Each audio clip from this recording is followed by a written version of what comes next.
amwachie mwanangu kama yuko hai. Kama hayuko hai, aniletee nimzike mwenyewe. Aniletee mwanangu nizike mwenyewe. Wasije wakaenda kumtupa baharini. Unapokuwa mtu umesomesha mtoto toka kichanga mpaka amefika mahali kwamba anaweza kukusaidia ukapata hata kadoti kakanga, leo wenzi wanakuja kukatia ghafla tu. Sababu hasa nini? Walimchukua huyu binti huyu, unamuona huyu dada yako, walibomoa pia wakaruka ukuta. Naomba watusaidie. Kama polisi wanajua, hawajui, kama mwanamke uliyegaramia kulea mtoto ukiwa mjane, leo yanakuja kutendeka haya, inasikitisha sana. Ina maana wanaumiza watu kama wanaumiza manyati ya polini au matembo ya polini. Kabisa. Inasikitisha sana. Kwa nchi ya Tanzania, Nyerere hakutulea vile. Hakutulea vile hata siku moja.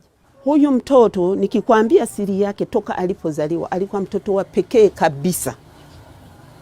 Kwanza yeye alipenda kwenda kusomea mambo ya uchungaji na urubani wa ndege. Lakini sisi wazazi tukawa uwezo hatuna kwenda urubani wa ndege. Alipenda sana urubani wa ndege. Zile gharama za kulipa alipomaliza form 6. Unaona? Ni mtu mwenye upendo vibaya mno. Hata kama hajakujua atakusalimia vizuri kwa kuelewana, kwa upendo wa hali ya juu. Katika maisha yake toka alipokuwa mdogo kabisa alikuwa hata kuongea hajui.